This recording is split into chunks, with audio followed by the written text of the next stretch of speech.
NHL은 6개월에 걸친 정규리그를 모두 마치고 드디어 플레이오프에 돌입합니다.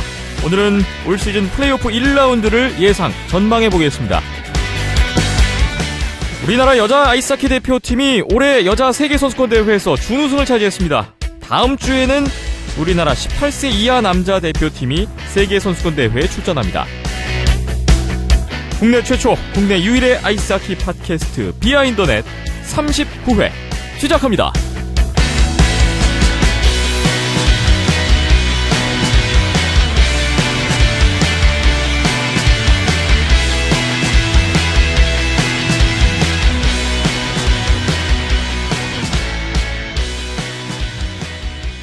비하인더넷 39회입니다. 오늘 4월 13일 수요일 오후에 녹음 진행되고 있습니다. 저는 김태범이고요.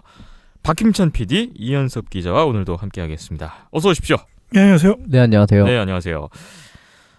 NHL이 어느덧 정규리그가 모두 끝났고요. 이제 한국 시각으로 목요일이 되겠습니다. 목요일부터 플레이오프에 들어갑니다. 네, 방송을 듣고 계시는 시점부터는 이미 1라운드 1차전이 끝나 있겠네요. 그렇네요. 아, 며칠 전까지 정말 마지막 티켓을 노리는 팀들의 다툼이 있었는데 아주 흥미로운 결과들이 나왔어요. 예. 뭐 가장 눈에 띄는 건 저는 개인적으로 디트로이트가 정말 우여곡절 끝에 25년 연속 플레이오프 진출을 했는데 거기에 결정적인 기여를 한 팀이 이제 저희 오타와더라고요. 아예 뭐 항상 올 시즌은 이미 끝나서 네. 예.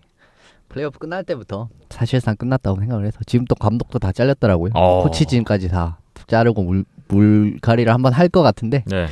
내년에 어떻게 될지 모르겠습니다. 디트로이트는 그렇군요. 축하드립니다. 25년 정말 대단해. 참 오타와가 마지막에 보스턴을 잡아주는 바람에 디트로이트가 어떻게 얻어 걸렸는데요. 일단 보스턴은 뭐 또 대기록 언제인지 이어갔네요. 모르겠네요. 네. 그러겠네요. 자, 오늘 NHL 플레이오프 1라운드 어느 팀이 다음 라운드로 진출할 것인지 예측이라면 예측이 되겠고요. 또 비하인더넷의 저주 있지 않습니까? 저주라면 저주가 될 것 같습니다. 그런 시간을 가져볼까 합니다. 각 디비전 그리고 와일드카드로 올라온 16개 팀이 8개 대진을 이루고 있고요. 7전 4선승제로 다음 라운드 진출팀을 가르겠습니다. 앞서 보스턴 얘기했잖아요. 저희가 지난 회 댓글 보셨죠? 네. 아무래도 그 보스턴 팬이신 것 같은데 주모 여기 국뽕 한주전님 참 말음도 잘 안 되네. 주모 여기 국뽕 한주전자. 네. 이분께서 손상호 기자는 보스턴에게 사과해라. 네. 이런 댓글을 남겨주셨어요. 사과를 듣고 시작해야겠네요. 참 이게 묘합니다. 그렇죠. 방송이 나가고 시점이 얼마 안 돼서 그렇게 미끄럼틀을 탈 수가 없었는데. 그러게 말이에요. 정말 보스턴이 탈락을 할 줄이야. 네, 어부지리 디트로이트. 네. 이쯤에서 캐나다 밴쿠버에 있는 손상호 기자 연결해서 변을 들어보도록 하겠습니다. 손상호 기자님, 안녕하세요. 네, 제가 왜 사과를 해야 되죠, 제가? 바로 연결됐습니까? 언제부터 듣고 계셨어요? 계속 듣고 있었습니다. 그러세요? 사과하시겠습니까? 라고 여쭤보려고 그랬는데 사과하실 의향은 없는 건가요? 저는 보스턴 올라간다고 그랬는데, 못 떨어진 참 이게 공교롭게도 한 4주 전이었습니다. 저희가 그 플레이오프 진출 예상팀 좀 중간 점검하면서 손상호 기자님께서 보스턴이 유력하다 또 한 번 짚어주셨는데 참 기가 막히게도 그 이후에 5연패, 그 중요한 시기에 5연패. 참 그렇습니다. 예. 보스턴 팬분들은 또 본의 아니게 이렇게 또 손상호 기자님 원망하시는 분들도 있을 것 같아요. 그렇기 때문에 오늘 플레이오프 예상을 좀 잘 해주셔야 될 것 같은데 예. 어떻습니까? 좀 조심스럽지는 않으신가요? 조심스럽기도 하고 사실 부담도 돼요. 사실 제가 플레이오프 이렇게 좀 예측이 그렇게 막 꽤 많은 편이거든요. 저는 원래는. 네. 근데 좀 부담이 되다 보니까 이런 것도 또 틀리면 또 저주다 그래가지고 그럴까봐 예. 부담이 되는 건 사실이네요. 오늘 어쨌든 어떤 예상을 해주실지 저희도 기대를 하고 있고 또 궁금하고 하고 있는데 한번 시작을 해보겠습니다. 우선 서부지구부터 살펴보겠습니다. 먼저 센트럴 디비전 1위로 올라온 댈러스 스타즈 그리고 와일드카드로 올라온 미네소타 와일즈의 대결입니다. 전형적인 창과 방패의 대결이라고 예상이 되는데 그 중에서도 아무래도 창이 좀 더 날카로운 것 같기도 하고요. 손상훈 기자님 어떻게 생각하십니까? 그렇죠. 뭐 댈러스 같은 경우는 서부지구 1위였고 미네소타는 서부지구에서 그 마지막 티켓으로 플레이오프로 오른 팀이다 보니까 사실 뭐 두 팀의 전력이 좀 차이가 나는 것도 사실이고 승점 차가 무려 22점이었어요. 네. 그런데도 불구하고 좀 생각보다 박빙으로 보는 분들도 꽤 많은 것 같은데 사실 이번 시즌 정규 시즌 전적은 두 팀의 전적은 4승 1패로 댈러스가 앞서긴 하지만은 무려 3경기가 연장을 갔을 정도로 두 팀이 붙을 때마다 좀 박빙 승부를 펼쳤더라고요. 네. 뭐 댈러스 말씀하신 것처럼 뭐 창으로 비유되는데 정규 시즌에서 총 득점 1위를 차지한 팀이죠. 뭐 올 시즌 포인트에서 전체 2위를 차지했었던 뭐 제이미 벤을 필두로 해가지고 강력한 공격진이 뭐 가장 장점이라고 할 수 있고요. 예.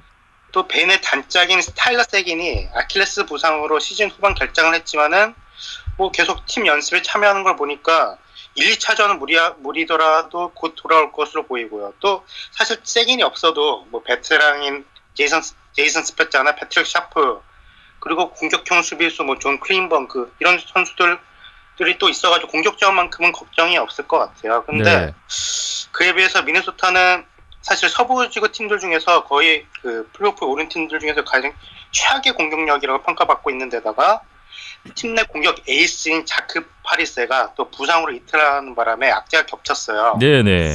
그나마 희망이 있다면은 그 뉴브닉이 지키는 골문이 그 댈러스의 그 카리레토넨하고 안틴 이에미가 번갈아 지키는 댈러스 골문보다는 좀 낫다는 점인데 글쎄요. 그 미네소타 수비진이 과연 그 댈러스의 막강한 공격력을 막을 수 있을지는 미지수예요. 그래가지고 이 맞대결에서는 댈러스가 5차전 이내에 승부를 결정짓지 않을까 그렇게 생각합니다. 댈러스가 어렵지 않게 네. 올라갈 것이다 예상을 해주셨습니다.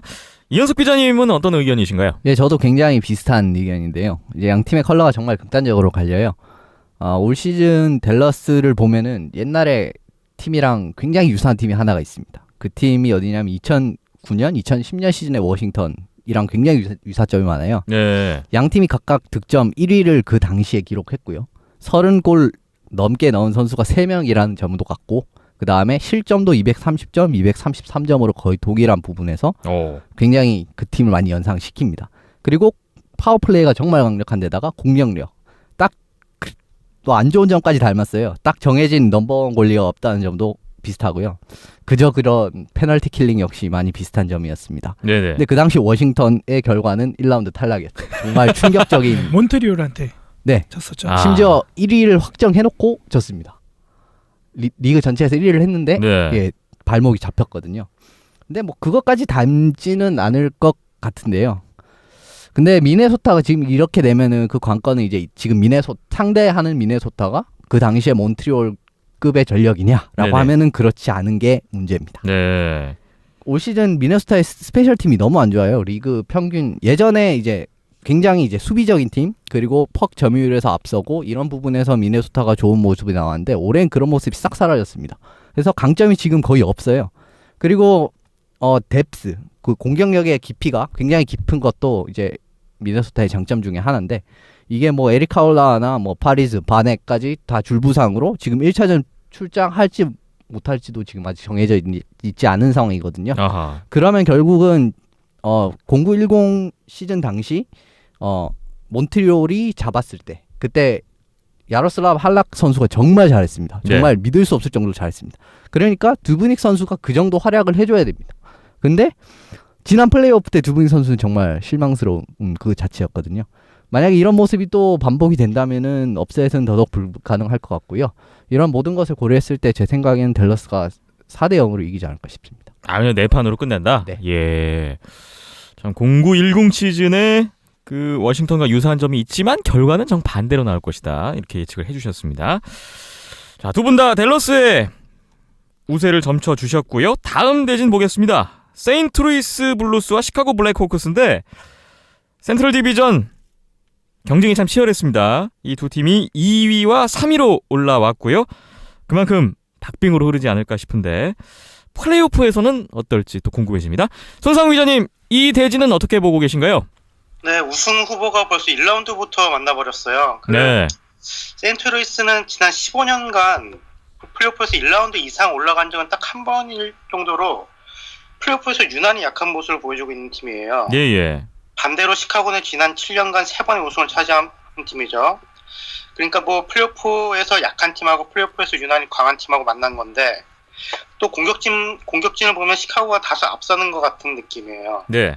이번 시즌 뭐 MVP 뭐 해놓은 것처럼 뭐 활약했던 패트릭 케인하고 신의 왕이 유력한 알팅의 파나린이 이끄는 공격력이 수준급이고 또 조나단 테이스 또 주장이 또 큰 경기에 강하지 않습니까? 예. 또 데드라인에 영입했었던 앤드류 레드가 이런 선수 같은 경우도 뭐 플레이오프에서 더 강해질 선수들이다 보니까 또 플레이오프에서 또 공격진이 또 기대가 되고 사실 마리안 호사가 부상 이탈을 해가지고 복귀가 불투명하지만은 그래도 공격력만큼은 시카고가 앞서는 것 같아요. 네. 사실 세인트루이스도 공격력이 괜찮긴 해요. 그 팀의 에이스라고 할 수 있는 그 블라디미르 타라센코가 뭐 팀을 거의 뭐 캐리할 수 있는 능력이 있는 선수이고 상위 1, 2라인이 괜찮은 편이에요. 게다가 부상으로 시즌 막판에 결장했었던 그 주장 데이비 베키스도 1차전부터 돌아올 것으로 보이기 때문에 공격진이 괜찮고 두 팀 다 괜찮고 또 두 팀의 수비 꼴리진 모두 비슷하게 좋은 편이어가지고 박빙의 승부가 예상이 되는데 글쎄요 그 2년 전에 1라운드에서 똑같이 양 팀이 맞대결을 가진 적이 있었어요. 1라운드에서. 예.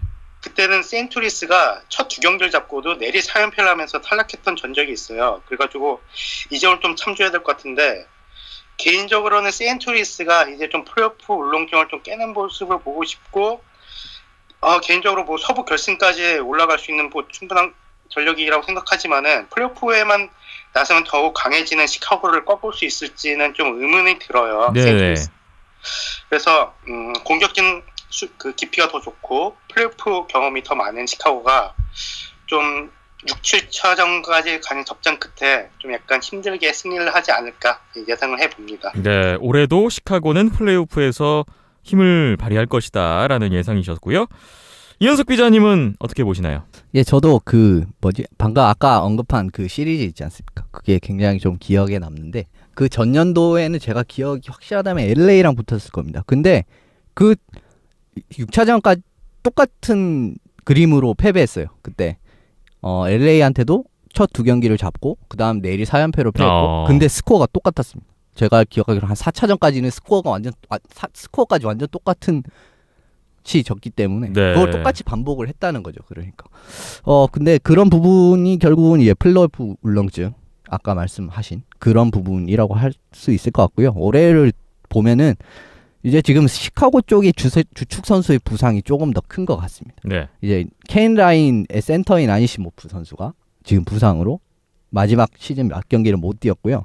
뭐 호사 선수는 복귀한다고 하는 1차전에 아마 복귀할 것이라고 하는데 아직까지는 뭐 모르는 거고요. 왜냐하면 무릎 부상이기 때문에 이 부분 조금 조심스러운 부분이 있고 그다음 3라인 정도에서 활약해 줄 수 있는 앤드류 슈어 선수까지 지금 부상입니다. 네. 근데 이 선수가 뭐 돌아온다고는 하는데 뭐 일단은 지금 부상으로 잡혀 있는 상황이에요. 그리고 1라인 수비수이죠.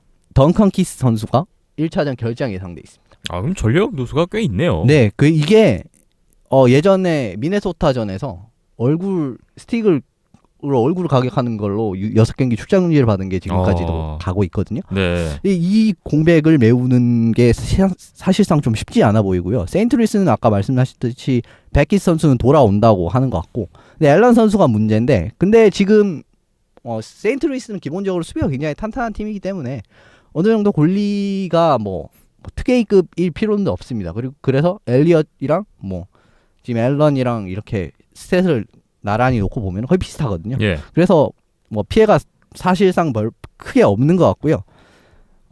지금 말씀드린 것처럼 시카고가 좀 더 주축 선수가 많이 빠졌기 때문에 1차전 제 생각에는 1차전의 승자가 시리즈를 가져갈 확률이 정말 이 시리즈는 클 것 같습니다. 근데 1차전에서 던컨 키스 선수의 공백을 결국 메우지 못할 것 같고 그 결과 세인트루이스가 7차전에서 승리할 것 같습니다. 자, 박빙의 상황인 만큼 두 분 의견이 갈렸어요. 시카고와 세인트루이스. 자, 지금 저희 방송이 나갈 때쯤이면 아마 두 팀의 1차전이 거의 끝나가고 있거나 아니면 끝났을 상황인데 두 분 중에 누가 과연 자, 1차전 결과 중요할 것 같습니다. 내일 10시 30분 경기입니다. 그렇군요. 네. 거의 동시에 저희 공개된 시간과 같이 시작이 되겠네요. 자, 한번 지켜보겠습니다. 다음은 퍼시픽 디비전 1위 애너하임 덕스 그리고 내시빌 맞대결인데요. 결국은 애너하임이 디비전 1위를 했어요. 1위를 해서 지금 플레이오프에 올라와 있습니다. 손상우 기자님, 이 대진은 어떻게 전망하시나요? 뭐 애나임은 제가 시즌 전에 그 우승 후보 영순위로 꼽았기도 했었죠. 예. 그래가지고 뭐 시즌 초반 좀 부진해가지고 제가 좀 약간 좀 변심을 하긴 했지만 변심한 이후에 갑자기 네. 올라왔죠. 그래서 다시 같이. 제정신을 차린 것 같은데 네. 제가 생각했던 것보다도 또 전력이 좀 탄탄한 것 같아요. 무엇보다 애나임은 그 수비력이 막강하죠. 뭐 수비진 밸런스는 뭐 NHL 최강 수준이고 올 시즌 최소 실점 1위 팀이에요. 예. 애나임은 두 명의 골린 존 깁슨하고 프레데릭 앤더슨이라는 골리가 있는데 아직 1차전 선발 출전 골리가 누군지는 모르는 상황이에요. 하지만은 누가 출전한다고 해도 뭐 놀랍지 않을 수준급 골리이고 그래서 뭐 수비진 튼튼하고요. 그렇다고 공격력이 약한 것도 아니죠. 뭐 탑 6 포워드인 리카드 라켈하고 다비드 페론 이런 선수들이 좀 부상으로 전력에서 이탈할 것으로 보이는 게 좀 아쉽지만은 뭐 NHL에서 가장 강력한 듀오라고 할 수 있는 코리 페리, 라이언 게슬라프 이 두 선수 막강하죠. 예. 또 그리고 리그 최고의 투웨이 포워드라고 할 수 있는 라이언 캐슬러가 이끄는 그 라인 역시 플레이오프에서 더 큰 활약을 기대할 수 있을 것 같은데 그리고 또 스페셜팀, 뭐 파워플레이, 페널티 킬링 모두 전체 1위를 기록했었어요. 네. 그래가지고 전체적으로 볼 때 서부지구에서 가장 밸런스가 좋아 보이는 팀이 바로 애나하임인 것 같은데 사실 내시빌 역시 만만치는 않아요. 그 어느 때보다도 내시빌이 그 전력이 튼튼한 것 같은데 사실 그 팀 전력에 그 가장 중요하다고 할 수 있는 골린 그 페카 리네가 올 시즌 부진하긴 했지만은 뭐 쉐인 웨버랑 로만 요시가 이끄는 수비진 수준급이고 또 시즌 중에 트레이드로 영입했었던 라이언 조한스를 필두로 뭐 필립 포스버그, 뭐 제임스 닐, 마이클 리베이로 이런 선수들이 또 공격진에 이렇게 있어가지고 두 라인 정도는 정말 수준급으로 가동할 수 있거든요. 예. 그래서 내시빌의 대들보라고 할 수 있는 그 꼴리 피카 리네가 플레이오프에서 좀 다른 모습을 보여준다면은 업셋을 일으킬 수도 있지만은 사실 최근 애나하임의 상승세가 너무 강하고 상승세가 너무 세고 전력이 워낙 막강하기 때문에 애나하임이 제 생각에 한 대여섯 경기 안에 끝낼 수 있지 않을까 한번 예상을 해봅니다. 다시 한번 애너하임 쪽에 또 마음을 주셨어요. 네. 이현석 기자님 어떻게 보시나요? 예, 저는 약간 좀 반대 의견이라고 할 수 있는데요. 다른 의견이신가요? 이 시리즈 제가 이번에 플레이오프에 꼽은 좀 이변이 발생할 수 있는 가능성이 큰 시리즈를 두 개를 꼽았는데 하나는 뒤에 말씀드릴 거고 하나가 이 시리즈입니다. 오. 이번 시리즈에는 애나하임의 부상 이탈자가 몇 명이나 복귀를 제때 맞춰서 복귀를 할 수 있을지가 굉장히 큰 관건이 될 것 같아요. 만약에 이 선수들이 지금 말씀드릴 건데 이 선수들이 딱 맞춰서 복귀를 할 수 있으면 애나하임이 무리 없이 가져갈 가능성이 있고요. 근데 만약에 이 선수들이 제때 복귀하지 못한다면 좀 큰 트러블이 있을 수 있습니다. 네. 지금 애나하임의 부상자를 살펴보면 셧다운 수비수로 이제 밴쿠버에서 건너온 케빈 비엑사 선수 그리고 주전골리 존 깁슨 선수도 부상이고 라이언 캐슬러 선수도 부상이고 다비드 페롱도 부상이고 브랜든 피리, 라켈, 바타넨 모두 지금 부상으로 이탈해 있는 상황입니다. 네. 이 중에서 몇 명은 지금 1차전에 뛸 수 있을 것 같긴 한데 이 부분도 아직까지 확실한 건 아니고요. 지금 이런 상황에서 이탈이 지금 너무 많거든요. 지금 공수 홀리에서 지금 모두 구멍이 난 상황이기 때문에 네. 이 부분을 채우기 약간 쉽지는 않아 보이는데 내시비를 보면은 거의 이탈이 없는 상황입니다. 가브리엘 보크 선수 정도밖에 없었던 것 같아요. 그리고 이번 시리즈의 키가 되는 하나가 더 뭐냐면은 골리의 활약 여부입니다. 네. 이제 내시비는 특A급 골리를 가지고 있어요. 올 시즌 하지만 근데 리네가 올 시즌 좋지 않았습니다. 지금 올 시즌 막강한 수비진을 등에 업고도 지금 슛 허용이 지금 1위거든요. 그러니까 최저로 슛 허용을 하고 있는 팀에서도 90.8%밖에 세이브 성공률을 거두지 못했기 때문에 이 부분이 팀 불안 요소가 될 것 같고요. 예. 애너하임 역시 지금 댈러스와 마찬가지로 약간은 골리가 지금 딱 넘버원 골리가 지금 없는 상황입니다. 그래서 이 부분이 불안 요소로 터져버리면 좀 알 수 없게 흐를 것 같고요. 전반적으로 이제 박빙이 될 것 같은데 아까 말씀드렸듯이 부상자의 복귀 여부 이 부분이 굉장히 큰 변수가 될 것 같고 그럼에도 저는 이제 이 부상 선수들이 아마 제 컨디션이 아닐 거라는 가정하에 저는 내시빌 한 6차전 정도에서 승리를 가져가지 않을까 싶습니다. 두 분이 좀 정반대 승자를 예측해 주셨습니다. 정 봤는데 이유는 약간 비슷한 것 같아요. 자, 손성호 기자님이 애너하임이 한 4승 1패, 4승 2패 정도로 이길 것이다. 이현숙 기자님은 내시빌이 그 정도로 이길 것이다. 자, 누구의 예측이 맞을지. 만약에 내시빌이 이긴다면 요것은 또 저희가 저주로 몰아갈 수 있는 어떤 여지가 있지 않을까 생각을 해봅니다. 이제 서부지구의 마지막 대진인데요. LA 킹스와 산호세 샥스입니다. 퍼시픽 디비전 2, 3위의 싸움이죠. 여기도 꽤 박빙이 될 것 같은데요. 어떤가요? 뭐 서부지구에서 가장 치열한 경쟁일 것 같은데 LA 킹스가 올 시즌 대부분 퍼시픽 디비전 2를 차지하고 있었는데 마지막 경기에서 패하는 바람에 이제 뭐 애너하임한테 1위를 내주면서 또 라이벌인 산호세와 이제 1라운드부터 맞붙는 이런 재밌는 매치가 성사됐어요. 예. 두 팀은 지난 6년 사이에 벌써 4번째 플레이오프 맞대결을 갖고 있는데 최근 2번의 플레이오프 시리즈는 7자전까지 가는 명승부였고 특히 2014년 플레이오프에서 1라운드에서 만났었는데 샌호세가 첫 3경기를 모두 잡고 역수비를 당하는 바람에 샌호세는 1라운드 탈락했었고 또 역수입의 그 주인공이 됐었던 LA 킹스는 결국 우승까지 일궈냈었는데 네. 네, 이번 시리즈 역시 초대박 박빙 승부를 예고하고 있어요. 우선 LA 킹스 같은 경우는 그 최고 수준의 수비진하고 점유율 합기를 자랑한 팀인데 NHL에서 가장 큰 경기에 가장 강한 모습을 보여주고 있는 조나단 퀵골을 비롯해가지고 뭐 최고 투웨이 수비수를 할 수 있는 드루 다우디 그리고 또 최고 투웨이 포워드인 안제 코피타 이런 선수들이 이끄는 공격 수비 밸런스는 우승 후보 영승이라고 봐도 무방할 것 같고요. 예. 2012년 우승 이후로 플레이오프만 가면은 더욱 막강해지는 이미지를 구축하고 있어요, LA 킹스가. 그렇다고 해서 샌호세가 또 딸린 게 아닌 것 같은데 샌호세도 우승 후보급 전력이에요, 사실. 예. 뭐 특히 뭐 올 시즌 회춘한 활약을 보여줬던 그 조 톨튼 그리고 주장인 조 파벨스키가 이끄는 공격진은 NHL 전체에서도 수준급이고요. NHL 전체 수비수 중 가장 많은 득점을 기록했었던 브렌트 번스 역시 무선 선수예요. 예. 사실 샌호세가 지난 몇 년 동안 꼴리지는 약점을 꼽히긴 했는데 지난 시즌까지 LA 킹스 백업으로 있었던 마틴 존스가 올 시즌 샌호세 그 주전골로 나서면서 뭐 커리어 처음으로 선발 골리를 맡았는데 아주 좋은 모습을 보였거든요. 그래서 친정팀을 상대로 어떤 모습을 보여줄지도 기대되고 또 만약에 마틴 존스가 무너진다고 해도 그 토론토에서 영입한 제임스 라이머 선수 역시 올 시즌 무선 활약을 하기 때문에 꼴리지는 이제 이전까지는 좀 약점을 꼽혔지만은 이제 또 이게 또 꼴리진이 또 강점으로 생각할 수도 있고요. 예. 그래서 8개 시리즈 중에서 가장 치열한 시리즈가 될 것 같아가지고 누가 이기든 무조건 7차전까지 가지 않을까 싶지만은 그나마 큰 경기에서 더욱 막강한 모습을 보여줬던 LA 킹스가 좀 7차전 만에 그 승리를 하지 않을까 한번 예상을 해보겠습니다. 네. 말씀 듣고 보니까 최근 몇 년간의 두 팀이 만났던 전적도 그렇고 또 올해는 마틴 존스 선수의 존재도 있고 그래서 참 여러 가지로 관심이 많이 가는 그런 대진이 될 것 같은데요. 이현석 기자님은 어떻게 전망하십니까? 예, 저는 이 시리즈는 양 팀의 장점 중에 어느 쪽이 더 부각이 되느냐가 승부를 가를 것 같아요. LA 같은 경우에는 선수진을 보면 이제 공격진의 깊이가 조금 더 산호세보다 좋아 보이고 산호세 같은 경우에는 수비진의 깊이가 조금 더 좋아 보이거든요. 예. 그러니까 양 팀이 사실상 크게는 차이는 없는데 조금 더 우세를 점할 수 있는 부분에서 설명을 드린 거고요.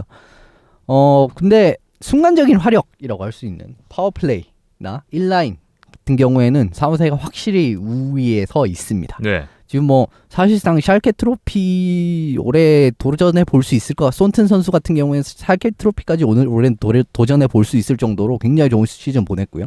NHL에서 가장 과소평가받고 있는 선수 중 한 명인 조 파벨스키도 있고 뭐 이런 부분을 살펴보면은 이런 공격에서는 확실히 산호세가 공격에 뭐 1라인 순간적인 화력에서는 확실히 산호세가 앞서는 모습입니다. 예. 근데 LA는 한 골 승부에서 굉장히 강한 모습을 올 시즌에 정말 많이 보여줬어요. 그리고 끈질기게 뭐 MT넷으로 따라 붙어서 연장전에서 이기고 뭐 이런 굉장히 한 골차 승부에 강한 모습을 보여줬기 때문에 LA가 조금 더 우위를 가져갈 수 있을 것 같고요. 이제 골리 쪽을 보면 확실히 조나단 퀵 LA 쪽에 손을 들어주고 싶습니다. 플레이오프만 되면 정말 최강의 모습으로 변해버리는 조나단 퀵이 아마 플레이오프에서도 올해도 이제 뭐 예전에 보여줬던 모습을 그대로 보여주기만 한다면은 킹스가 훨씬 우세할 거라고 보고요. 예. 이제 송 기자님께서 언급해 주신 것처럼 이제 마틴 존스가 지난 시즌까지 LA 백업이지 않았습니까? 그래서 킹스 선수들이 아무래도 좀 약점을 알고 있을 공산이 굉장히 커요. 이런 부분 역시 LA가 좀 더 우위에 설 수 있는 부분이라고 생각하고요. 저는 4승 2패 정도로 LA가 시리즈를 잡지 않을까 싶습니다. 박빙이지만 두 분 모두 LA가 좀 더 강할 것이다. 예, 이렇게 봐주셨습니다. 서부 지구의 4개의 대진을 먼저 저희가 얘기를 나눠봤는데요. 두 분이 뭐 공통적인 의견도 있고 갈리는 부분도 있고 반반씩. 예, 아주 흥미롭네요. 자, 저희 잠시 쉬었다가 이제 동부 지구의 4개 대진 또 어떻게 예상 전망하시는지 얘기 나눠보겠습니다.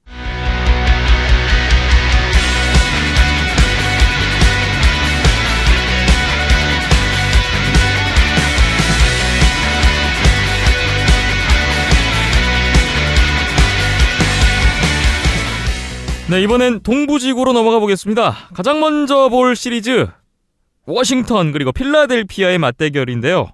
올 시즌에 최강이었죠. 네, 정규리그 1위를 달성한 워싱턴 과연 1라운드 필라델피아를 상대로도 그 막강한 화력을 자랑할 수 있을지 어렵지 않게 통과할 수 있을지 기대가 됩니다. 손상호 기자님 의견부터 들어볼까요?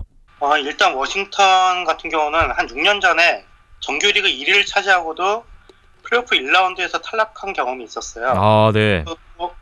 워싱턴 역시 또 플레이오프 울렁증이 있는 팀으로 유명한데 지난 10년 동안 오베스킨이 있을 동안 플레이오프 단골 진출팀이긴 하지만 2라운드 이상을 넘긴 적이 없었어요. 네. 우승으로 꼽히기도 했지만은.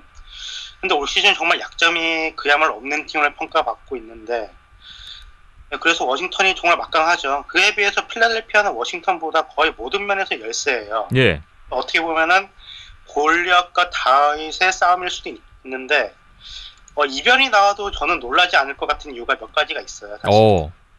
몇 가지 얘기해 보자면은 필라델피아는 전형적인 마초적인 팀이에요. 정말 아주 피지컬한 하키를 즐겨하는 팀인데 네. 특히 플레이오프에서는 힘으로 몰아세우는 하키가 정말 무서운 팀인데 예전 4년 전인가요? 그때 강력한 우승 후보였던 피츠버그를 상대로 정말 파워로 몰아치는 하키로 아주 그냥 피츠버그를 좀 정신 못 차리게 해가지고 필라델피아가 이겼던 적이 있었거든요. 예. 그런 경험도 있고 또 워싱턴은 이번 시즌 너무 잘했다 보니까 1위를 너무 일찍 확정 지어가지고 시즌 막판에 좀 다소 의미 없는 경기들을 치렀던 게 사실이에요. 예. 사실은 필라델피아는 거의 마지막 경기까지 플레이오프 진출을 위해 가지고 정말 박터지게 싸웠었거든요. 그래가지고 좀 필라델피아가 좀 약간 몸이 좀 달아올랐다고 할까요? 그에 비해서 워싱턴은 좀 약간 글쎄요 몸이 좀 약간 식었을 수도 있고요. 워낙 의미 없는 경기를 치렀다 보니까요. 네. 그리고 또 하나 변수가 사실 필라델피아 플라이스의 정신의 중심이라고 할 수 있는 분이 있는데 에드 스나이더 구단주라고 67년 창단했을 때부터 50년 가까이 구단주로 있으셨던 분인데 지난주 토요일날 필라델피아가 플레이오프 진출을 확정 짓고 이틀 후에 돌아가셨어요, 이분이. 그래가지고 네. 정말 이분이 필라델피아 플라이스의 사랑과 열정을 정말 퍼부었던 인물이었고 정말 선수들에게도 또 팬들에게도 많은 정말 존중을 받았던 분이신데 선수들이 진짜 스나이더 구단주를 위해 가지고 몸살이지 않는 그런 싸움을 한다면은 또 이변이 나올 수도 있을 것 같아요. 그런데 사실 제가 말씀드린 이런 좀 약간 변수들은 네. 어떻게 보면 모두 필라델피아가 정말 잘 됐을 때 일이고 현실적으로는 전력이 워싱턴이 워낙 앞서요, 사실. 네. 그래서 필라델피아 이런 좀 드라마를 쓰는 것도 보고 싶긴 하지만은 전력적으로는 아무래도 워싱턴이 한 5차전이나 6차전 안에 승리를 거두지 않을까 그렇게 생각이 듭니다. 참 필라델피아의 희망적인 요소들을 잔뜩 얘기해 주셔놓고는 결국 현실은 현실이다. 그러니까 이제 멘탈적인 부분에 네. 대해서나 동기부여 면에서는 필라델피아가 훨씬 더 앞서지만 그래도 현실 앞에서는 어쩔 수 없다. 네. 네, 이런 그렇게 보면 되겠네요. 네. 자, 이현숙 기자님, 같은 의견이신가요? 예, 저도 전반적으로는 같은 의견입니다. 지금 올 시즌 워싱턴이 정말 너무 강해도 이렇게 강할 수가 없고요. 지금 20골 득점한 선수가 5명이 됩니다. 네. 그리고 이 선수들이 사실상 1라인으로 완전하게 이제 뛴 것도 있는데 약간 바꿔서 뛰어도 정말 막강한 화력을 냈습니다. 근데 이게 지금 변수로 작용을 할 수 있다면 이제 슈언 커트리의 선수가 있거든요. 필라델피아에 그 선수가 체킹 라인 센터까지도 할 수 있는 이제 셧다운 센터로 많이 기용이 되는 장면이 있는데 과연 이 선수가 1라인 워싱턴의 강력한 1라인을 막아낼 수 있는지가 약간은 관건이 될 수도 있을 것 같습니다. 근데 제 생각은 좀 힘들 것 같고요. 예. 그리고 지금 선수진 깊이에서 너무 열세인 게 지금 필라델피아가 사실이에요. 뭐 1, 2라인 싸움이야 사실 뭐 스타 파워를 놓고 보면은 비슷할 수도 있거든요. 클러드 지루 뭐 저쪽에 백스트램 그 다음에 이쪽에 뭐 오베치킨 하면은 뭐 어쨌든 조금은 보라책 뭐 이런 식으로 조금은 꽤 되는데 3, 4라인 내려오면 완전하게 이야기가 달라져 버려요. 3라인부터는 굉장히 맞기가 버거울 것 같고 지금 그리고 필라델피아가 수비진이 정말 위기도 이런 위기가 없죠. 제대로 뛰고 있는 선수들이 생각보다 없는 상황이고 수비도 그렇게 강한 팀이 아니기 때문에 이 부분이 워싱턴을 견딜 수가 없을 것 같고요. 네. 그리고 골리도 지금 스티브 메이슨 선수가 과연 정말 그렇게 잘해줄 수 있을 것인가 이 부분도 약간은 의문이 남는 상황입니다. 근데 뭐 전적은 2대2이긴 했는데 제 생각에는 워싱턴이 굉장히 쉽게 4대1로 가져가지 않을까 생각하네요. 역시 뭐 워싱턴의 쉬운 승리 네. 예, 예상을 해주셨습니다. 깊이가 자, 비교가 안 됩니다. 자, 뭐 다윗과 골리앗의 대결이라고도 비유도 해주셨는데 뭐 도전자 입장에 있는 필라델피아가 얼마나 좀 대처를 할 수 있을지 예, 그게 관건이 될 수 있는 시리즈가 되겠네요. 팬으로서는 필라델피아가 이겼으면 좋겠는데 사실 뭐 현실은 현실이다. 질 겁니다. 자, 다음은 피츠버그 펭귄스 그리고 뉴욕 레인저스의 대결입니다. 시즌 막판에 가장 핫했던 팀이기도 하죠. 피츠버그가 과연 그 상승세를 플레이오프에서도 이어갈 수 있을지 궁금해지는데 뉴욕 레인저스도 만만치가 않을 것 같아요. 손상호 기자님 어떻게 보시나요? 두 팀의 매치업은 동부지구에서 가장 빅매치일 것 같은데 예. 이 두 팀이 벌써 뭐 3년 연속 플레이오프에서 맞붙게 됐어요. 아, 지난 두 번의 맞대결에서는 레인저스가 모두 승리를 거뒀는데 제가 볼 때 이번에는 좀 약간 다르게 분위기가 흘러갈 것 같은 느낌이에요. 네네. 말씀하신 것처럼 시즌 막판에 가장 뜨거웠던 팀이 피츠버그였는데 예브게니 말킨이 시즌 후반 부상으로 이탈했음에도 마지막 16경기에서 14승을 거뒀더라고요. 네. 주장이자 뭐 NHL 최고 스타라고 할 수 있는 시든 크로스비가 후반기에 그 피츠버그의 정말 그 상승세 1등 공신이었고 실망스러웠던 그 시즌 초반에 보냈었던 스나이퍼인 필 캐슬도 조금씩 정하는 중이고요. 그래서 여러 상황이 2009년 우승할 때하고 좀 비슷한 것 같아요. 네네. 그때도 약간 시즌 중반에 주춤했었다가 감독 교체 이후로 분위기를 반영시키면서 우승까지 했었던 경험이 있었거든요.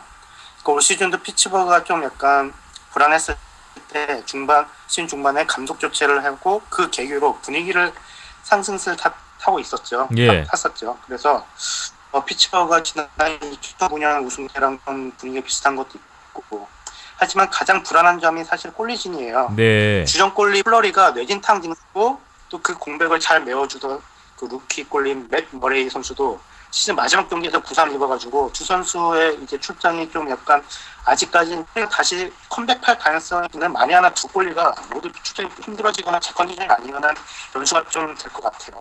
예. 네, 그리고 또 그 뉴욕 레인저스는 올 시즌 강력한 우승 후보로 꼽혔지만은 사실 좀 약간 실망스러운 시즌을 보냈거든요. 지난 시즌에 정규 시즌 1위 팀이었는데 올 시즌은 그 디비전 3위로 떨어졌으니까요. 또 베테랑인 뭐 링 내시하고 데드라인에 영입했었던 에릭 스타 같은 베테랑들이 부진한 게 좀 컸었고요. 네. 또 게다가 시즌 막판에 그 주장 수비수인 라이언 맥다나가 또 그 손가락 부상으로 출전 여부가 불투명하거든요. 그리고 또 그 최고 골리 중 하나인 룬퀴스트가 올 시즌 유난히 무너지는 모습을 자주 보여줬어요. 네. 그래가지고 글쎄 이런 언급했던 선수들이 모두 부활하고 부상에서 돌아오면은 충분히 우승 후보급이지만은 그러지 못하면은 요즘 아주 뜨거운 피츠버그를 상는 게 쉽지는 않아 보여요. 그런데 시리즈가 좀 길어지면은 뉴욕 레인저스 역시 좀 저력이 있는 팀이기 때문에 안정감을 되찾아서 이길 수 있을 것 같은 기분도 들어가지고 글쎄요, 제가 생각하기에는 그 피츠버그 꼴리진이 회복을 빨리 한다면은 피츠버그 한 6차전 안에 그리고 피츠버그 아니면 그 7차전까지 좀 약간 긴 승부가 된다면은 그 가물 대차전 뉴욕 레인저스가 좀 유리하지 않을까 생각이 듭니다. 네, 피츠버그가 정규리그 막판에 보여줬던 그 상승세로 밀어붙여서 뭐 단기전으로 끝낼 수 있다면 피츠버그가 좀 유리할 것 같고요. 시리즈가 좀 길어진다면 길어질수록 뉴욕 레인저스가 좀 힘을 낼 것이다. 좀 이렇게 생각하면 될 것 같네요. 이현숙 기자님은 어떻게 생각하십니까? 예, 이 시리즈는 정말 빅매치고 그 다음에 정말 예측하기가 정말 어려운 시리즈인 것 같아요. 네, 지금 양 팀에서의 포인트를 하나씩 시리즈의 포인트를 하나씩 말씀드리면은 이번에 지금 아까 말씀드렸듯이 맥다나 선수가 지금 부상이라고 하지 않았습니까? 그리고 지랄디 선수도 지금 부상입니다. 네, 그래서 지금 마크스탈 선수가 아마 1라인 셧다운 역할로 나오지 않을까 싶은데 이 선수가 얼마나 크로스비 라인을 잘 막아주는지 그리고 최근 이제 피츠버그는 정말 3, 4라인에서 기여가 정말 남달라요. 네, 뭐 크나클 선수라든지 맷 컬렌 선수도 노장 선수인데 정말 잘하고 있고 그다음에 에릭 페어 뭐 이런 선수들이 정말 뭐 득점을 막 갑자기 해내면서 분위기를 가져오는 힘이 있거든요.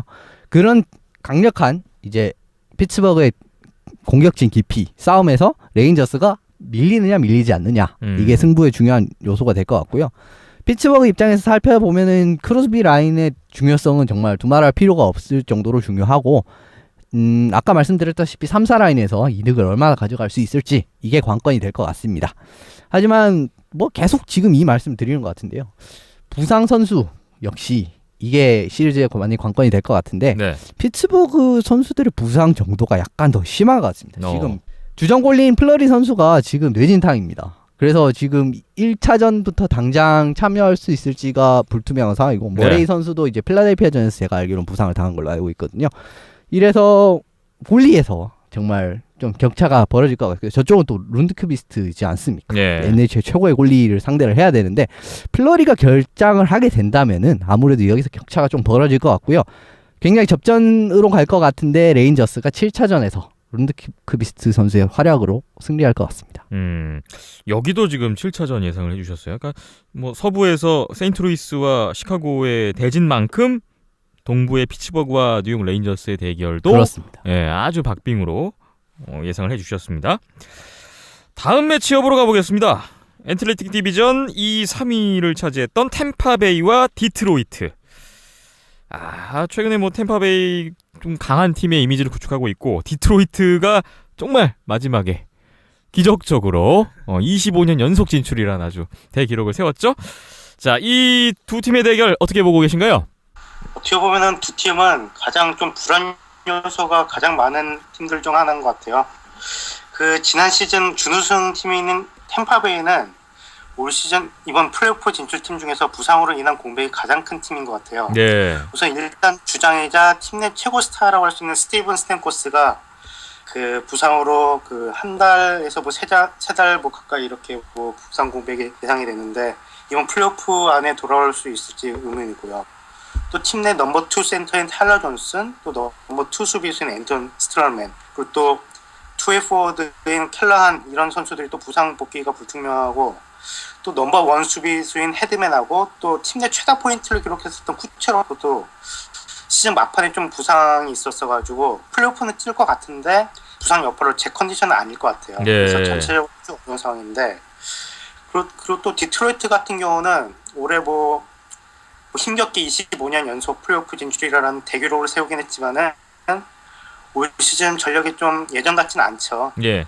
그래서 뭐 시즌 간 보스턴이 저희 방송이 나간 시점을 전후로 해가지고 갑작스럽게 부진을 겪으면서 디트로이트가 좀 약간 어버지리로 플레이오프 진출권을 이렇게 딴 것 같은데 그렇죠. 최고 스타인 파벨 다수기 사실 그 지난주에 그 이번 시즌 이후로 그 러시아로 돌아가서 말년을 보낼 가능성이 있다고 밝혀가지고 약간 디트로이트로서는 좀 맥이 빠지는 상황인 것 같기도 하고요. 네. 그래서 어떻게 보면 플레이오프 진출 중에서 가장 약점이 많은 팀끼리 붙은 것 같은데 뭐 스탬코스 부상도 뼈 아프고 또 뭐 여러 부상 선수들도 있지만은 템파베이는 뭐 벤 비숍 꿀리가 건재하지 않습니까? 그리고 또 지난 시즌 준우승한 경험도 있고요. 그래가지고 템파베이가 한 6차전 정도의 승리를 거둘 수 있지 않을까 그렇게 생각합니다. 네. 뭐 부상 선수 많고 어려움이 있지만 그래도 템파베이다 말씀 주셨고요. 이현섭 기자님은 뭐 좀 다른 의견이신 것 같아요? 예, 아까 제가 서부에서 이제 이변이 나올 수 있는 시리즈로 내시빌이랑 NIM을 언급해드리지 않았습니까? 제 생각에 동부에서는 이 시리즈가 아닐까 싶어요. 예. 객관적인 전력으로 봤을 때, 그러니까 양 팀이 100%딱 맞추셨을 때는 템파베이가 훨씬 우세한 게 사실입니다. 제 생각에는 아까 지금 송 기자님께서 말씀해 주셨듯이 주전 선수들이 굉장히 줄부상으로 많이 이탈하지 않았습니까? 근데 만약에 이게 그냥 뭐 다 이 선수들이 다 뛸 수 있으면은 아주 템파베이가 쉽게 승리를 가져갈 것 같습니다. 근데 네. 이 선수들이 지금 출장이 사실상 불가능한 선수들도 있고, 그리고 불투명한 선수들도 있어요. 이 부분이 변수가 될 것 같고요. 근데 디트로이트를 보면은 요한 프란젠 선수 말고는 없습니다. 사실상 없어요. 이제 뭐 드루 밀러 선수도 있는데, 드루 밀러 선수는 뭐 이미 예전부터 그 무릎 부상으로 시즌 아웃된 상황이었고요. 그리고 또 하나의 더 변수를 찝어드리면은 정규 시즌에서 이제 디트로이트의 오랜 기간 동안 주축으로 활약해왔던 이제 세테베르리 선수와 다슈크 선수가 있지 않습니까? 네. 근데 이 선수들이 올 시즌 그렇게 뭐 좋은 모습을 보여주지는 못했어요. 뭐 좀 부상도 있었고, 그리고 뭐 포인트만 봐도 사실상 예전 같은 모습은 보여주지 못했는데, 플레이오프에서는 완전 다른 모습을 보여줄 가능성이 있습니다. 그리고 단기전이고, 그리고 다슈크 선수의 마지막 NHL 시즌이 될 확률이 높습니다. 네. 이러면은 정말 심기일전하고 달려들 확률이 있을 것 같고요. 그리고 브래드 리처즈, 예전에 템파베이가 우승을 거둘 때 MVP였죠. 이 선수도 지금 디트로이트에 있어서 큰 경기 하나 해줄 수도 있고요. 이런 거를 살펴봤을 때 저는 디트로이트가 좀 더 우세한 시리즈를 가져갈 수 있을 거라고 생각을 했고요. 저는 디트로이트가 7차전에서 4승 3패로 승리할 것을 예상해보겠습니다. 디트로이트가 이 시리즈를 가져갈 것이다. 여기에서도 두 분의 의견이 갈렸습니다. 요 결과도 저희로서는 아주 재미있게 볼 수 있는 대진이 될 것 같네요. 자, 이제 마지막입니다. 올 시즌에 참 인기도 없는 팀이라고 알려져 있고, 하지만 저희 방송에서는 많이 다뤘던 플로리다. 네, 야거 형님이 계시죠? 플로리다, 그리고 와일드카드로 올라온 뉴욕 아일랜더스의 대결입니다. 손상우 기자님, 이 시리즈는 어떻게 전망하십니까? 뭐 두 팀의 시리즈는 이곳 현지에서만큼은 가장 관심을 못 받는 두 팀 간의 시리즈일 것 같아요. 예, 역시 그렇군요. 팀 다 인기 없기로 유명하고 뭐 오랜 시간 동안 그 하위권에 머물렀었던 팀이기도 하고요. 플로리다는 아틀란틱 디비전 1위로 올라왔지만은 1996년 그 당시 스탠리컵 그 결승까지 올랐었는데, 그때 이후로 단 한 번도 플레이오프에서 그 시리즈 승리를 거둔 적이 없었어요. 네. 그리고 뉴욕 아이더스도 사실 플로리다보다는 플레이오프 진출이 많긴 했지만은 마찬가지로 93년 이후로 플레이오프 시리즈 승리가 없는데, 그야말로 정말 좀 플레이오프에서 정말 성공을 한 지난 20년간 성적이 없는 두 팀 간의 이제 승부인데, 어찌됐든 이번에 둘 중 하나는 이제 승리를 거머쥘 것 같은데, 뭐 같은 데가 아니고 거머쥐겠죠. 예. 우선 뭐 플로리다 공격진을 살펴보면은 그 최고령 NHL 선수인 야거하고 그 야거의 거의 아들뻘인 발코프가 이끄는 공격진이 신구조화를 이루면서 좋은 모습을 보여주고 있고요. 또 데드라인 때 알짜배기 선수들을 영입하면서 깊이도 꽤 좋아졌어요. 그리고 또 루옹거가 지키는 골문도 상당히 두터워가지고 뭐 전체적으로 그 전력이 나쁘지 않은 편이고요. 사실 뉴욕 아일랜더스는 스타 공격수 존 타바레스하고 카일 오포소가 있지만은 주축 선수들의 부상도 있고, 사실 그 선수층의 깊이가 좋지 못한 부분이 있어요. 예. 그리고 또 주전골리 야로슬라브 할락이 부상을 빠져 있는 사이에 좀 깜짝 활약을 하면서 그 나타났던 토마스 그라이스 골리가 플레이오프에서도 좋은 모습을 보일지가 좀 살짝 의문 들기도 하고요. 그래가지고 사실 뭐 누가 이겨도 여기 현지에서는 그닥 관심 못 받겠지만은 뭐 우리 방송에서만큼은 그래도 가장 많이 언급했었던 하나의 한 팀인 플로리다의 손을 들어주는 게 맞다고 보여지는 것 같은데, 뭐 플로리다가 한 4승 2패 정도로 한번 이기지 않을까 예상을 해보겠습니다. 네. 참 누가 이겨도 20년 이상 만의 드라마인데 이렇게 또 주목을 못 받는다고 하니까 좀 우리라도 씁쓸합니다. 주목해야죠. 네. 자, 이현숙 기자님, 이 시리즈 어떻게 보십니까? 예, 저는 이제 플로리다가 약간 우세할 거라고 봅니다. 예. 플로리다가 지금 이 시리즈를 잘 치를 수 있는 관건이라고 하는 부분은 과연 바로 불안정함을 없앨 수 있느냐 없느냐라고 생각을 해요. 젊은 선수들이 굉장히 주축인 선수들이 많고 플레이오프 경험이 없는 선수도 많습니다. 네. 물론 뭐 플레이오프 있는 경험이 있는 베테랑 선수들이 보완이 되면서 이 부분이 잘 되면은 뭐 큰 문제가 없겠지만은 이 부분이 아직까지는 뭐 드러나지 않았기 때문에 약점으로 지적을 할 수 있을 법한 부분이고요. 그리고 데드라인에 좀 알짜배기 선수를 영입하지 않았습니까? 후들러 선수라든지 뭐 이런 선수들이 이런 부분에서 약점을 딱 보완해주면서 같이 올라갈 수 있을지 아니면은 불가능할지가 조금은 걱정이 됩니다. 근데 네. 야그르 선수 같은 경우에도 지난번 보스턴에 갔었을 땐가요? 그때 제가 알기로 골을 한 골도 넣지 못했었거든요. 이제 그런 부분을 보면은 조금 또 불안 요소가 있긴 있습니다. 이제 이게 제대로 조화가 안 됐을 경우엔 그리고 젊은 선수들이 부진한데 베테랑 선수들이 받쳐주지 못하는 그런 상황이 나온다면 약간은 힘들 수도 있을 것 같고요. 그러니까 이거를 얼마나 잘 해결하느냐가 플로리다가 쉽게 시리즈를 가져가느냐 마느냐가 결정이 될 것 같고 아일랜드스 같은 경우에 보면은 이제 할락 선수가 이탈했죠.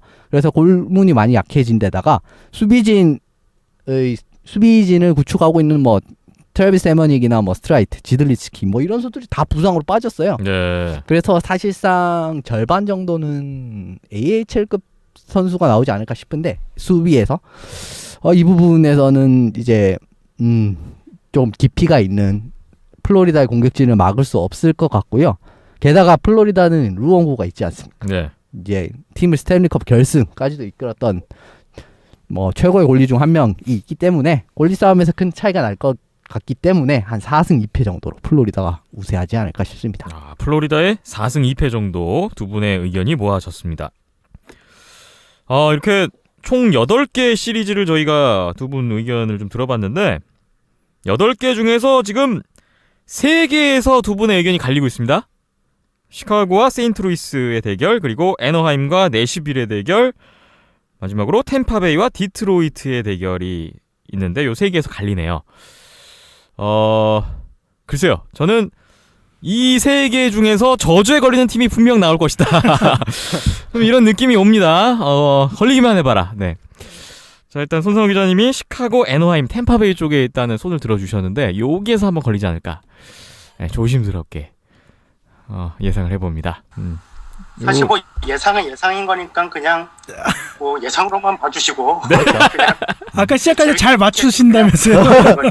근데 잘 맞추긴 합니다. 잘 맞추긴 합니다만. 네. 만약에 또 제가 뭐 많이 틀리게 되면 이건 또 그 비하인드넷에 져주고 저리 져주는 모습. 하지만 사과는 손상호 기자님 쪽으로 아마 화살이 가지 않을까. 또 사과해라 이런 걸 올라오는 거 아닙니까? 자, 어쨌든 이제 시작이 됐습니다. 이 방송이 공개됐을 쯤에는 플레이오프가 들어간 상황이고요. 다음 주에 뭐 결과가 난 시리즈도 분명 나올 것 같은데. 그렇죠. 빠르면 4대 0으로 빠르면 네. 4대 0 예측했던 시리즈들은 아마 끝이 났을 수도 있죠. 그렇죠. 예. 정말 이제 중요한 한 게임이 있기 때문에 NHL 팬분들 또 더 주목할 것 같습니다. 저희가 다음 주에도 계속 이 플레이오프 얘기를 할 것 같아요. 예. 결과를 가지고 또 이야기 나눠보겠습니다. 손상호 기자님은 이만 보내드려야 될 것 같습니다. 오늘 잘 맞추신다는 예측, 한번 기대를 걸어보면서 보내드리겠습니다. 오늘 말씀 고맙습니다. 네, 다음 주에 뵙겠습니다.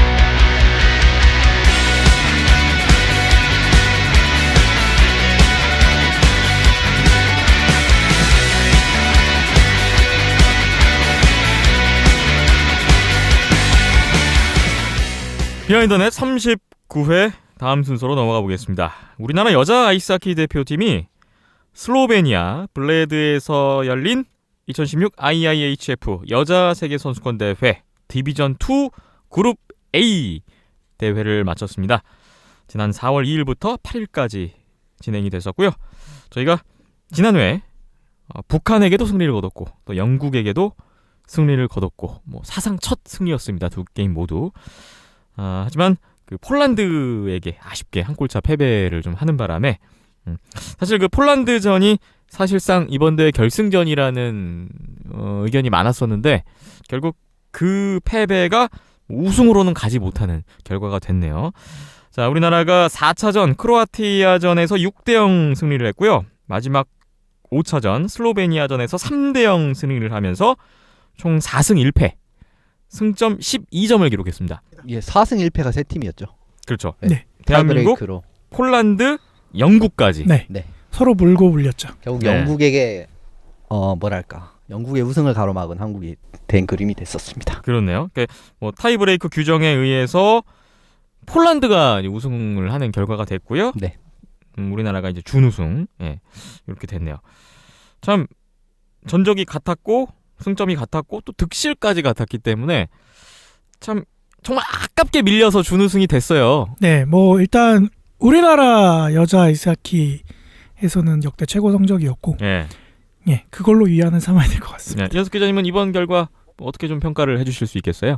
점점 발전해 나가는 부분 이런 부분이 보였던 게 아닌가 싶어요. 이런 성과를 거뒀다는 자체가 사실 뭐 우승을 못한 거는 뭐 아쉽다고 하면 아쉬울 수는 있는데 4승 1패하고 뭐 다 4승 1패에서 타이브레이크로 결국 나눠지지 않았습니까? 예. 그래도 뭐 저는 이 부분에서는 지금 점점 조금씩 성과가 나오고 있다고 보고요. 뭐 내년에 결국 또 재도전해서 승격을 하면 되니까 이 부분 걱정하지 않아도 될 것 같습니다. 네. 우리 여자 대표팀도 평창 올림픽을 앞두고 조금씩 그래도 나아가는 과정을 보여주고 있어서 네, 기대가 되고요. 오히려 남자보다도 더 가시적인 네. 성과가 나오고 있는 것 같네요. 네. 어쨌든 이번에 멋진 경기로 또 좋은 경기 보여준 우리 여자 대표팀 선수들에게도 다시 한번 박수를 보내고요. 앞으로도 계속해서 응원을 보내보겠습니다.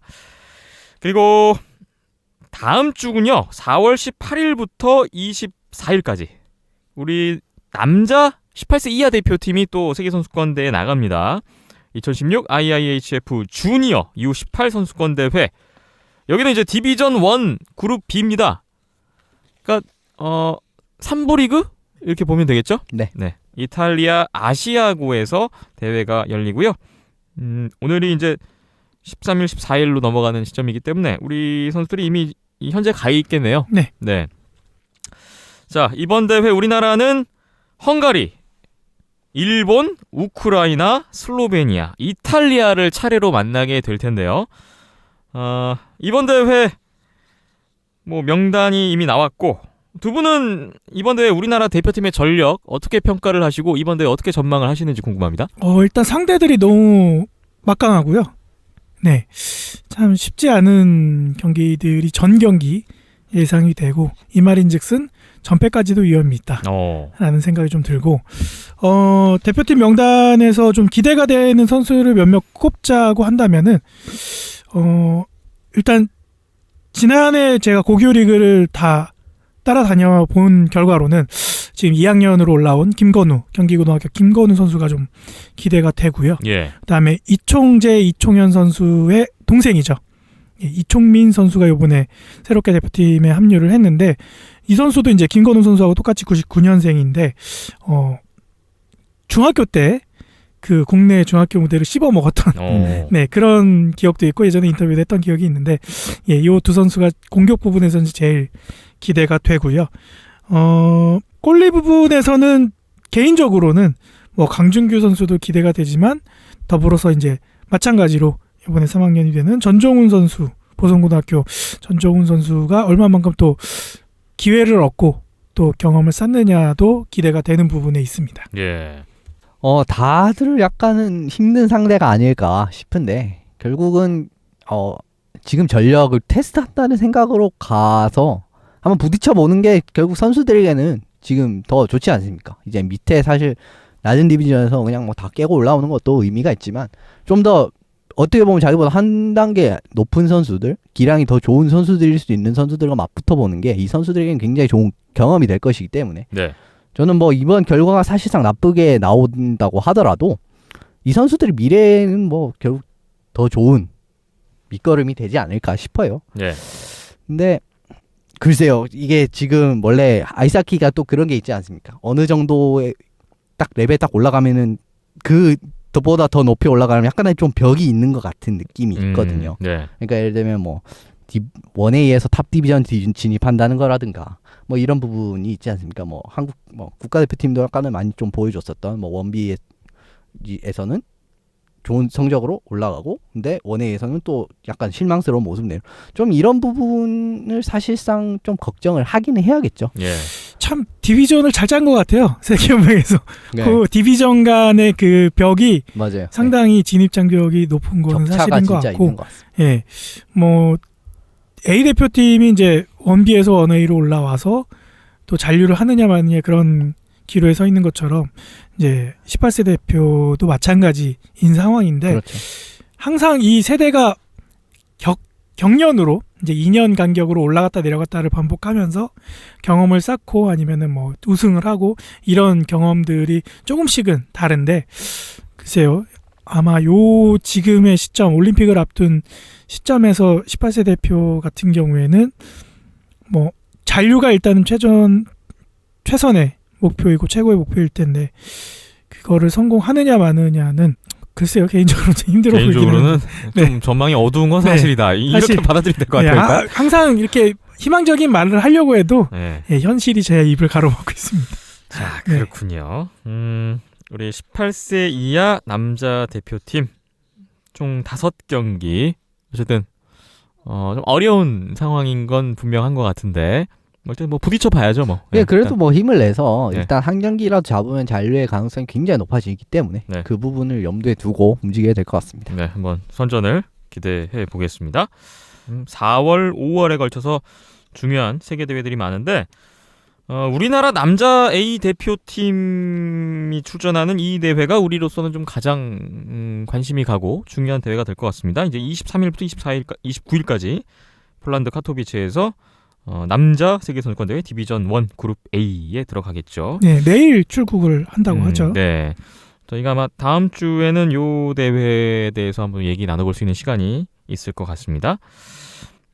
마지막으로 한 가지 소식이 이 대명이 아이스하키단 창단 결정하지 않았습니까? 네. 선수를 뽑는다고요? 네, 트라이아웃 일단 공지가 났고 신청 마감이 됐습니다. 예. 네, 화요일부로 마감이 됐고 예, 많은 선수들이 지원을 했다라는 소식을 들었고 예.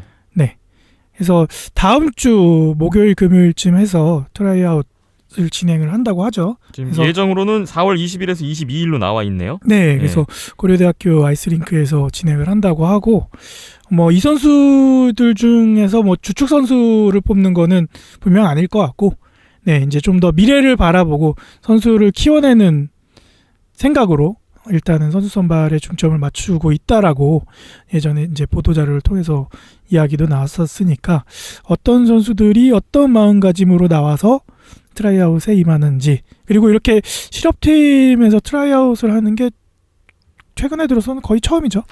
예, 그랬던 네. 것 같네요. 네, 그래서 뭐 보기 드문 기회이니까 네 가셔서 지켜보셔도 좋을 것 같고 네. 또 어떤 선수들이 어떻게 지원을 하게 됐는지 이야기도 들어보면 좋을 것 같습니다. 네. 대명이 이제 본격적인 창단 준비에 들어갔다라고 네. 보시면 될 것 같습니다.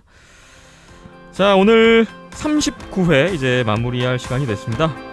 저희 늘 말씀드리는데요. 온더스포츠.tv 온더스포츠 홈페이지 그리고 페이스북, 유튜브, 팟빵, 아이튠즈, 네이버 스포츠의 라디오와 TV캐스트를 통해서 보다 자세한 정보, 경기 영상까지 확인하실 수가 있습니다. 많은 방문과 참여, 성원, 의견, 댓글, 비난 다 좋습니다. 예, 비난은 안 했으면 비난 좋겠어요. 아니고요. 네. 어쨌든 많은 관심을 부탁드리겠습니다. 오늘 박김찬 PD, 이현숙 기자, 두 분 고생 많이 하셨습니다. 고생하셨습니다. 수고하셨습니다. 다음 주에 다시 뵙도록 하고요. 저는 김태범이었습니다. 함께해 주신 여러분 고맙습니다.